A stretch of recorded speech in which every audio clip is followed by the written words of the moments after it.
Bonjour à tous. Aujourd'hui sur La Ruche Média, j'ai le plaisir de recevoir Mercedes Serra. Bonjour, Vous allez bien? je vais très bien. Voilà. Nous sommes aujourd'hui Vendredi. vendredi, Donc exactement c'est le une bonne 25. idée. C'est pour ça qu'on va tout On on va aime très bien, on le aime début bien, du on week-end. aime bien, on aime bien travailler et on aime bien le début du week-end. Exactement. Et donc j'ai choisi de vous rencontrer aussi parce qu'il y a une année un peu dingue en ce qui concerne. Vous êtes une femme concernée et par les femmes, mais aussi par l'univers de la communication et de la publicité. Et donc on est aujourd'hui chez BETC, tout près de Pantin. On va aussi parler de cette nouvelle installation et on se retrouve tout de suite après le jingle.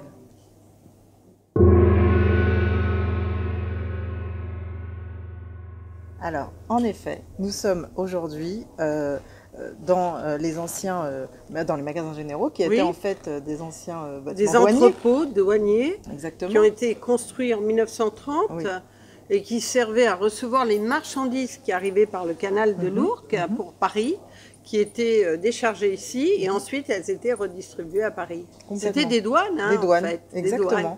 Et vous êtes installé ici, donc BETC, depuis à peu près combien de temps? 2 ans, à peu près 2 ans, un peu plus de 2 ans. Ce bâtiment, en fait, c'était un bâtiment très difficile, hein, donc très lourdement abandonné. Très abandonné. Il a été avec des tags assez formidables. Quand nous on l'a trouvé, il était tagué de partout, mais personne n'envisageait plus d'en faire quelque chose. On est tombé amoureux. Voilà. Et le bâtiment, il est extraordinaire. Il est magnifique. Franchement. Il y a quelques photos qui diffusent voilà, là. et on n'a pas eu trop peur d'attaquer le projet. Oui, parce que les travaux, vus de l'extérieur, ça paraissait... Tout est difficile, c'est-à-dire quand vous inventez ça, vous avez d'abord mon associé qui dit « t'es sûr, il y a 20 000 mètres carrés, t'es sûr qu'on prend ça ?» T'es sûr que tu vas grossir parce que ça va prendre du temps, mais il faut que tu grossisses pour occuper tout l'espace.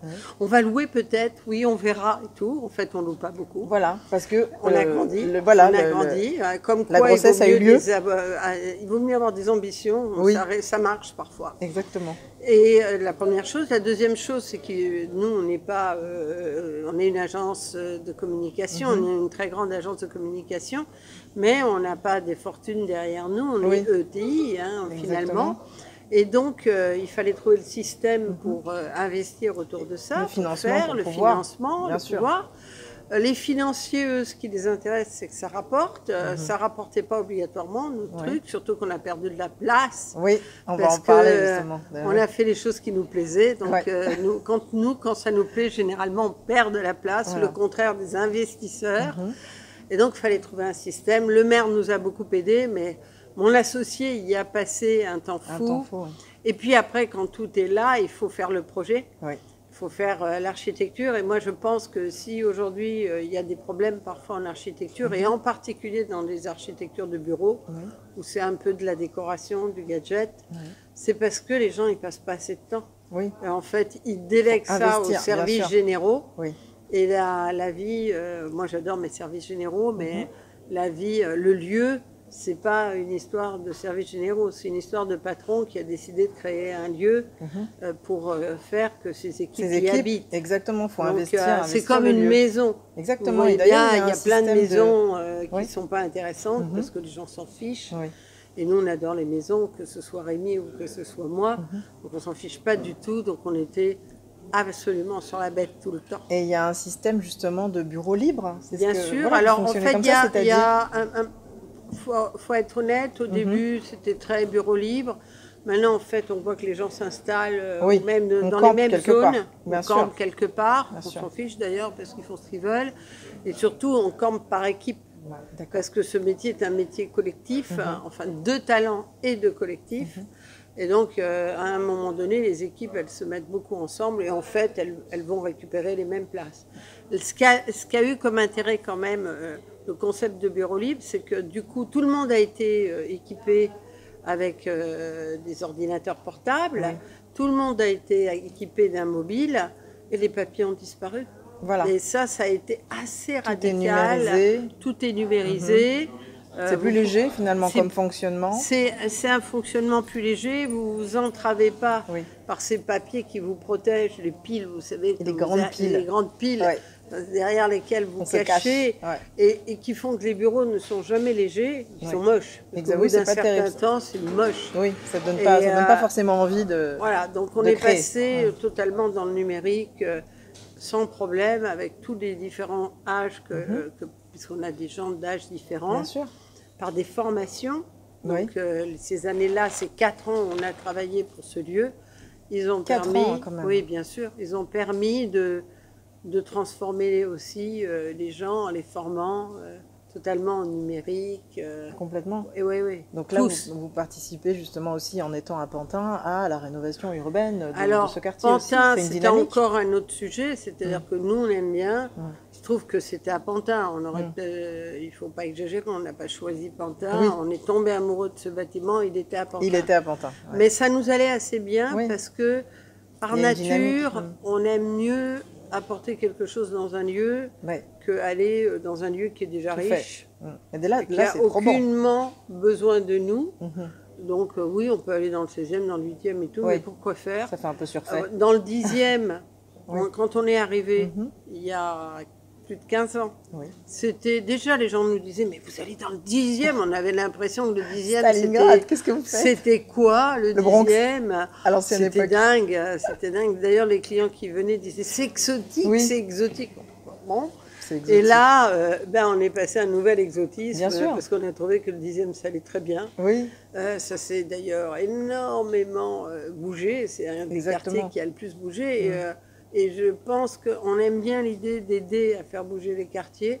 On aime bien l'idée de la mixité, qui n'est pas suffisante encore chez nous. Elle n'est jamais assez forte, parce que par la formation, par ce qui se passe en France, on n'aide pas beaucoup ça. Et là, en tout cas, on est dans un milieu qui nous va. Et je pense qu'on est au début. Je pense que ça va bouger. Le Grand Paris va faire en sorte que les choses évoluent. Et c'est vrai Après, on travaille pour le Grand Paris. C'est-à-dire, on a fait le guide des Grands Parisiens, qui est un guide qui est merveilleux, qui raconte les alentours, au-delà du périph' d'une façon assez remarquable. Et ça, c'est vraiment bien.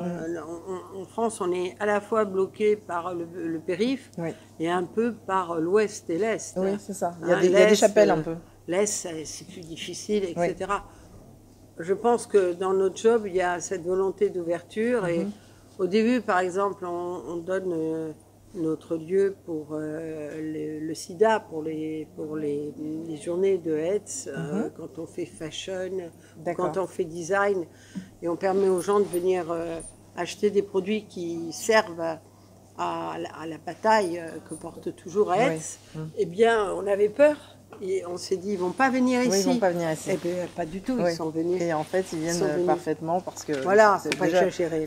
Oui, c'est pas non plus, vous savez, beaucoup évolué le métro, quand même. Il y a le métro, il y a la ligne 5, il y a le canal. Voilà, vous pouvez tous venir, n'ayez pas peur. Exactement, il y a un urbanisme très fort, il y a une vraie dynamique. Donc, non, c'est pour ça que je trouve que ça correspond très bien à ce que vous faites en création, en fait. Bien sûr. Et donc, c'est vrai qu'il y a aujourd'hui une actualité assez forte. Nous sommes le 25, au jour où nous nous rencontrons, on diffusera un petit peu plus tard. L'actualité autour de Weinstein, qui aujourd'hui a été donc inculpé de viol pour la première fois. Donc là, il va y avoir quelques suites judiciaires. Vous êtes assez concerné concernant le rapport aux femmes. On a eu une année un peu dingue. Et on sort d'un Cannes, aussi sous l'image de Festival de Cannes, sous l'image de la femme. Comment vous lisez cette saison qui s'achève au mois de juin, septembre, juin? Je suis un peu, comment vous dire, à la fois contente et effrayée, puisque ce qui a fait sortir le sujet femme, c'est de la violence. C'est un peu effrayant, quoi. Alors moi, j'étais plus du côté, je me bats plus du côté de l'égalité. C'est-à-dire, je me dis, arrêtons de victimiser les femmes, donnons-leur l'autorité, donnons-leur le pouvoir, mettons-les dans les médias, arrêtons de penser que c'est elles qui sont en charge uniquement, elles, des enfants. Moi, je suis sur un combat très proactif. Et en fait, ce qui a occupé l'espace, c'est le fait qu'il y avait des femmes dont le pouvoir des hommes avait abusé. Voilà, je trouve ça presque triste. Je suis contente que ce soit sorti, mais je trouve ça hyper triste de reparler des femmes comme des objets ayant à victimes. subir, victimes de ces choses. Exactement. Donc, et oui, il y a ces problèmes-là. Et oui, c'est formidable que les femmes les fassent sortir. Et oui, parlons de ces milieux du cinéma, des photos où les gens abusent allègrement. Mais voilà. Mais passons aussi à des choses plus fortes et plus constructives. C'est-à-dire comment est-ce qu'on fait pour que qu'elles prennent la place aussi. Oui, elles prennent la place. Elles prennent la place, donc elles aient pu à se soumettre à ce bande de crétins qui hésiteront à le faire parce que le pouvoir sera partagé. Exactement, il y aura une répondant en face. Bien sûr. Et vous avez parlé. Et puis vous aurez moins, ils auront moins de pouvoir. Oui. Donc enlevons-leur du pouvoir. Voilà. Enlevons-leur du pouvoir. Servons-nous, tout simplement. Et vous avez parlé tout à l'heure de l'autorité et du pouvoir. Quelle est la différence pour vous entre une femme d'autorité et une femme de pouvoir? Est-ce qu'il y a une différence? Et si oui, laquelle? L'autorité et le pouvoir. Moi, j'aime bien les deux. Parce que je pense que l'autorité, c'est en fait ce qui émane de quelqu'un et qui fait qu'on se dit, tiens, cette personne, ce qu'elle dit est d'importance. Ça construit une autorité. D'autant plus que pour moi, l'autorité, moi je la trouve très importante, l'autorité, mais je pense qu'elle est moins hiérarchique aujourd'hui. C'est-à-dire que les gens attendent une autorité plus naturelle que hiérarchique. C'est-à-dire ils attendent, pas tant que ce soit totalement horizontal, parce qu'ils aiment bien les chefs, mais ces chefs, que ces chefs démontrent des vraies qualités d'intelligence, de compétences, de management, d'encadrement, bien sûr. L'intelligence, la compétence, ils aiment bien ça. Et ça, c'est important. Et l'autorité qui n'est pas accompagnée de trop de signes de pouvoir, de faux signes, c'est plutôt mieux, je pense. Le pouvoir, c'est important d'avoir du pouvoir pour faire les choses. Et donc, je pense que les femmes ne doivent pas fermer les yeux et se dire « Ah là là, le pouvoir ». C'est génial le pouvoir pour faire des choses. Exactement. Je vous ai rencontré dans une conférence et vous avez dit quelque chose qui m'a interpellée et intéressée sur la publicité et les femmes. Alors, on a tendance à dire « Oh, elles sont pas du tout mises en valeur ». Et moi, j'ai l'impression que depuis quelques années, ce n'est plus un débat. Il n'y a plus de femmes nues pour présenter un jus d'orange. C'est terminé. Il y a des hommes, par exemple, la dernière pub d'Ariel, un homme qui fait simplement la lessive devant sa petite fille et qui propose une autre représentation. Donc, j'ai l'impression que c'est un vieux débat, mais ça persiste. Pourquoi ça persiste dans les esprits? Parce que les Français n'aiment pas la pub. Donc, comme ils n'aiment pas la pub, c'est facile de lui tomber dessus, puis de raconter que c'est ça qui fait les images. C'est plus facile que d'attaquer les médias, parce qu'en fait, en gros, personne ne va se lever pour défendre la pub. Donc, on peut dire n'importe quoi. Donc, c'est pas que toutes les pubs. En fait, nous, on a... Ce que moi, je dis toujours, en fait, je dis la vérité. Donc, la pub, elle est très contrôlée. Tout simplement parce qu'elle est pas si appréciée que ça. Et même le monde politique n'a pas compris grand-chose, parfois la pub ni la culture, qui est notre propre ministère, il se méfie. Donc on est très surveillés. Et les annonceurs ont mis en place, et les publicitaires ont mis en place des systèmes de surveillance. Donc on a la RPP, qui est quand même un système incroyable de surveillance, où, et d'ailleurs parfois, alors dites-vous calmez là, parce que là... on ne peut plus rien faire, on ne peut plus rien faire, il y a plus... si on ne peut pas faire un clin d'œil, si les filles ne peuvent plus être jolies, on va les faire moches. C'est compliqué votre histoire. Mais en gros, il y a un bon filtre. Et ensuite, vous pouvez déposer plainte et de nouveau, on vous réattaque. Et parfois pour des choses qui se discutent. Moi, j'ai fait un film, Roche-Beaubois, où c'est un canapé, vous savez, ce célèbre canapé qui est toujours par terre. Et on a fait un film qui marche du feu de Dieu. Il y a un film où... des femmes arrivent autour du canapé et elles considèrent que c'est une piscine et elles se jettent dedans. C'est magnifique. Très très bien, je vois très bien. Et on me demande pourquoi il n'y a pas de mec. Je ne sais pas, parce que c'était moche de mélanger avec un mec, parce qu'on n'avait pas envie de voir s'il y avait eu un mec, on aurait dit que c'était de la drague. Là, c'est les filles qui s'amusent. C'est un moment de détente et d'amusement. Je sais pas. Entre copines. Et puis, c'était plus beau que... Je ne sais pas. C'est ça. Donc là, on s'est tous pris la tête en disant, oh là là, est-ce qu'on n'a pas été féministes sur ce coup sans le vouloir, sans le savoir. Sans le savoir. Donc je pense qu'il y a parfois même un peu d'abus. Mais je trouve que quand même c'est bien d'avoir un système de surveillance. Et la deuxième chose qui fait que vous avez raison, la pub elle est plutôt un peu en avance. Parce que la vérité, c'est que si on racontait la vérité, eh bien on ne montrerait pas d'hommes qui font le ménage parce qu'ils ne le font pas beaucoup. Ça, c'est vrai. Donc, la pub Ariel n'est qu'une pub. Voilà, donc la lessive par exemple, on a la moitié des hommes qui disent que c'est dégoûtant. Je vous remercie de nous laisser les choses dégoûtantes. C'est vrai qu'il y a des études qui le disent toute la journée, qu'en fin de compte, les tâches ménagères, ça n'a pas beaucoup bougé. Donc la pub, elle est un tout petit peu en avance, mais elle n'est pas militante. Oui. C'est pour ça que si on veut être militant, ce que je préconise, c'est de faire des pubs militantes. À un moment donné, la vie, elle est simple. L'État, s'il veut faire avancer la problématique des stéréotypes, il fait de la pub contre les stéréotypes et c'est tout. Et on ne va pas demander quand même aux gens qui vendent des yogourts de faire la pub contre les stéréotypes. Il y a une limite. Exactement, c'est pas forcément le rôle de politique. Je trouve que chacun son rôle, même si on peut dire que des gens comme Procter, avec Always, avec des campagnes incroyables sur la répartition des rôles ou sur le sport et les femmes et tout, ont fait des campagnes extraordinaires pour pousser les femmes. C'est vrai, donc Dove d'une certaine manière. Bien sûr, et Dove aussi. Donc Dove, il y a un peu plus, je trouve, de tricherie. Parce que ce qui me gêne, c'est quand on vend des produits de maquillage. Eh bien, on peut quand même pas dire, prenez que le naturel, c'est le seul truc important dans la vie. Non, parce que dans le maquillage, ça maquille. C'est pas vrai. C'est rien que le mot l'indique, non, c'est vrai. Et puis, c'est pas vrai qu'être totalement naturel, c'est l'égalité dans la nature. Non, parce que si on doit se balader tous tout nus, il y a des gens qui vont être avantagés par rapport à d'autres. Moi, ce que j'aime bien dans les produits de beauté, c'est qu'on pense tous qu'on peut être plus belle que l'on est. Exactement. Et d'ailleurs, on l'est à la fin. C'est l'idée, vraiment. Voilà. Donc, il faut nous fiche la paix. On est dans la culture et pas dans la nature. Mais c'est quand même pas inintéressant. Donc, je pense profondément que, bien sûr, il faut regarder les pubs avec un œil pointu, mais regardez les médias. 70% des gens qui parlent sont des hommes. Ça va pas. Le mal blanc dont parlait Macron il y a quelques jours. Oui, alors je ne suis pas sûre que... C'était plus une maladresse. C'était pas maladroit, si je peux me permettre. C'était quand même, je sais pas, c'est lui qui a demandé quelque chose à Borloo, je pense. Et je pense que Borloo, on a quand même un petit faible pour Borloo. Enfin, moi, j'ai un petit faible pour Borloo. On est où, l'absolu. Donc, il a essayé de faire quelque chose. Il a donné le maximum. Après, il se cale entre deux. Il se cale entre l'État et trucs, mais on peut pas... Là, on est dans une bataille, en effet, égotique, d'hommes. Oui, mais je la sens plus du côté de Macron que du côté de Borloo. Oui, qui est peut-être pas voulu qu'on lui retire la vedette. Borloo, il pleurait pour l'énergie en Afrique. Moi, je trouvais ça assez émouvant. Oui, complètement. Non, c'est vrai. Donc, il y a quand même... Alors, ça ne veut pas dire qu'il avait... que toutes les préconisations sont les bonnes. Ah non, bien sûr. Mais quand on demande un rapport... Voilà, après, on l'a demandé en fait. Voilà, on a demandé le rapport, on a demandé la liberté.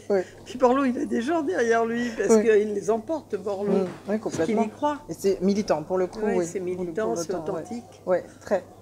Donc des mâles blancs. Moi, je l'aime bien comme mâle blanc, Borloo. Oui, je suis complètement d'accord. Il y a un mot important qui est le mot échec qu'on entend souvent en France et on a l'impression qu'on l'américanise pas assez. On s'américanise sur plein de choses, mais pas forcément sur ce terme-là. Et ce mot encore en France est considéré comme un gros mot. Alors que pour une femme comme vous, qui, pour le coup, par rapport à votre parcours, vous êtes faite, construite, toute seule avec votre envie et votre désir.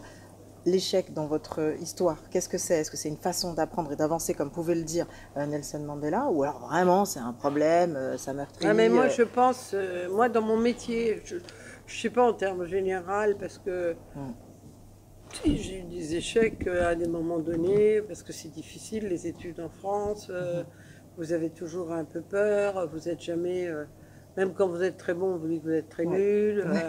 Vous avez mention très bien au bac, vous arrivez, vous commencez, moi, en Hippocagne, en latin, il m'avait mis -3. Je ne croyais même pas que c'était... -3 c'est possible, ça? Oui, c'était possible. De toute façon, c'est très français. Incroyable. Et j'étais très bonne en latin. Voilà. Donc on est un peu amoureux de l'échec, quand même. On aime bien ce truc jubilatoire. Alors, il faut un équilibre, parce que les Américains vous disent que vous êtes très bon, il y a un moment donné, ils sont contents d'eux, quand même. Tout le monde est très bon, tout le monde, il est gentil. C'est un peu stupide. Mais il y a un équilibre à trouver. Après, plus fondamentalement, quand même, je n'ai pas ressenti beaucoup l'échec. Je ressens que dans mon métier, si vous n'autorisez pas l'échec, vous n'avez pas de talent. C'est-à-dire qu'à l'envers, Si vous avez peur d'échouer, Oui. vous ne faites rien. Oui, Et d'ailleurs, souvent, mes clients me disent « Ouais, alors il ne faut pas dire ça parce que là, c'est un peu dangereux. Il ne faut pas dire ça parce que... » Je dis « On me dit quoi là? Il faut prendre un risque là. Oui. Il faut oser dire quelque chose parce que le truc mou au milieu, Bien sûr. on est sûr que ça ne marche pas. Voilà. Donc, quel courage on a. Et puis, si on échoue, eh ben, on changera. Voilà, tout simplement. Voilà. Et d'ailleurs, ils ne veulent pas parce qu'ils veulent me laisser l'échec pour moi et la punition de l'échec pour moi, etc. J'essaie toujours de les embarquer en disant si on échoue tous les deux. Tous les deux, hein. voilà. Donc prendre le minimum de risques. Bah voilà, alors donc, qu'en créativité, en création, parce que c'est ce Il y que vous faites a absolument toute toujours la un journée. moment où si vous avez peur de tout, vous ne Oui, faites pas une on fait pas. campagne. On fait pas. Voilà, c'est Vous ça. avez trop peur. Ouais. Donc il faut absolument. Si vous n'êtes jamais dérangé, Ouais. si vous avez rendu tout très gentillet et tout, C'est un peu tiède. voilà. Et aujourd'hui, c'est vrai que la publicité, c'est. Vous avez besoin de sens, d'énergie, d'oser, de dire des choses, mais partout, on a besoin de dire des choses. Et dans tous les supports. Là, on parle beaucoup, il y a une loi là, qui est passée hier sur justement les données Internet, la publicité, le rapport aux fake news sur Internet. Il y a une façon de communiquer différemment que l'on soit sur un support télé qu'on connaît très bien ou sur Internet. C'est totalement différent la façon de faire C'est passer pas le message. exactement la même chose. Malheureusement, on utilise beaucoup la pub, la même dans les deux supports. Après, moi, j'ai l'impression que sur l'Internet, vous êtes finalement presque plus souvent dérangé que vous l'êtes à la télé. Oui. C'est-à-dire, vous avez l'impression que c'est plus libre à la télé, d'ailleurs vous pouvez partir. Quand vous êtes en train de consulter votre mobile, vous vous dites qu'est-ce qu'ils viennent m'embêter avec ça. Donc moi je pense qu'il faut toujours faire attention à ne pas embêter les gens. Donc vous arrivez déjà, vous avez quelque chose à leur proposer, c'est pas exactement leur enjeu. Oui. Et donc il faut trouver un endroit où c'est reçu positivement et non pas comme une gêne. Donc ça demande une créativité différente. Bien sûr, voilà. ou peut-être que moi je crois beaucoup que le net est un formidable outil de CRM. Si vous m'envoyez à moi qui suis concernée par la déco, si vous m'envoyez des suggestions, ça m'intéresse. Donc il y a plein de CRM que j'aime bien, où je regarde, c'est joli. Ou alors on va me donner ce qu'on appelle le BR chez nous, le bon de réduction. Oui. Eh ben oui, c'est vrai, moi j'aime mieux des bons de réduction que pas de bons de réduction. Voilà. Si on me dit que j'ai 25% sur les vêtements que je vais aller acheter, ça va me... Voilà. Ouais. Donc tout ça, c'est très organisé, c'est très... Et par exemple, des gens comme Nike ont rendu plein de services dans le digital. On va mesurer votre course, vous allez comparer votre course avec celle des autres. Exactement. On va vous donner des exemples de courses différentes. Donc, rendre des services. Exactement. Donc du coup, la gestion de la marque est complètement différente aujourd'hui. n'est pas la même. Voilà. Ne devrait pas être la même. Voilà, c'est ça. Il y a une vraie évolution depuis quelques années. C'est la base qui donne l'information à la marque et on construit ensemble. C'est inclusif en fait maintenant. Pas tant que ça. Pas tant que ça. Moi, je crois pas que c'est inclusif. Ouais. Non, je pense pas. Je pense que quand vous en écrivez, moi, je vous fais une offre, c'est moi qui vous la fais. D'accord. Et je pense que les consommateurs, ils veulent pas être inclus dans tout. D'accord, donc le côté bottom-up, c'est pas forcément... je crois pas. Voilà. Je crois pas que le monde est bottom-up. Je crois que le monde est au contraire un monde de leaders. Oui. Je pense que les marques, il faut qu'elles proposent quelque chose, que leurs propositions aillent, qu'ils fassent attention quand ils proposent de ne pas gêner. Oui. Et que leurs propositions conviennent aux gens, parce que si ça leur convient pas, ils en prennent pas. Tout à fait. Mais de là à attendre que ce soit les consos qui fassent notre job, bonne chance. C'est comme croire qu'ils vont être... là, on est dans une mauvaise période où tout le monde croit qu'il sait faire le métier de l'autre. Chercher de l'info, dire... Exactement. Pourquoi on parle des fake news? Oui. Parce que tout d'un coup, on ne sait plus qui porte l'info et qui porte la réassurance que cette info, elle est sélectionnée, elle est choisie, elle est vraie, elle est profonde. Oui, donc c'est un métier. Voilà. Et que c'est donc un métier que d'aller la chercher. Oui. Moi, je crois beaucoup au métier et je pense que les gens, à la fin, c'est important pour eux le leadership. Oui, totalement. Je suis d'accord, je voulais avoir votre avis là-dessus, parce que c'est vrai qu'on est dans une mouvance politique où on a le sentiment que tout le monde peut être entrepreneur, tout le monde peut être tout, et en fait, pas forcément. Il y a des métiers. Voilà, c'est ça. Voilà. Il y a des métiers. Et comme vous êtes une spécialiste de la communication, c'était très intéressant pour moi d'avoir cette conversation avec vous. Et il y a juste une toute petite question, mais alors, il y a le MI6 qui fait une publicité pour recruter des espions. C'est une première, c'est totalement inédit. Donc on peut en fait faire de la publicité sur tout, on se rend bien compte. Vous pouvez faire de la publicité, c'est pas une fin en soi, c'est le fait de rendre public. Et donc, selon les besoins que vous avez, vous pouvez décider de rendre public quelque chose. Donc même la discrétion des services extérieurs de la reine. Là, en l'occurrence, il faut engager. Et donc, pour engager, il faut communiquer. Voilà. Donc, c'est assez drôle. Oui, parce que voilà que les services secrets communiquent. Mais ça reste important parce qu'il faut à la reine des vrais services secrets. Exactement. Et il manque de gens qui ont être concernés. Donc, comment est-ce qu'on présente le métier de façon intéressante? Oui, donc c'est ça. La publicité, quoi qu'il arrive, on a beau, comme vous avez dit tout à l'heure, très justement, pas forcément l'aimer. C'est important. Mais en fait, on est a priori, on a des a priori. En fait, le monde a toujours communiqué. Quand vous faites un objet vous-même, quelque chose, vous le faites aussi un peu pour les autres. Et donc, même la cuisine. Donc vous leur dites, est-ce que vous aimez bien?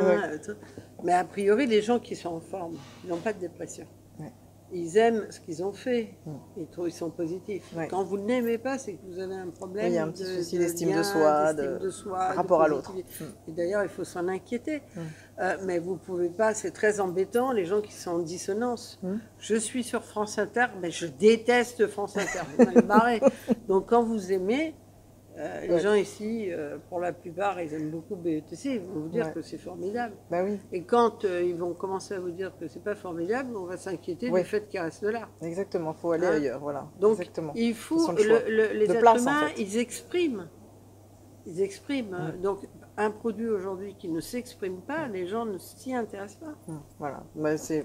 Superbe phrase de fin. Je suis vraiment contente d'avoir discuté avec vous et d'être ici dans ce nouveau lieu BETC à Pantin avec 4 ans de travaux. C'est complètement dingue, mais c'est très beau. Donc n'hésitez pas à venir par ici. Et merci beaucoup. Merci à vous. Et à très bientôt sur La Ruche. Merci à vous.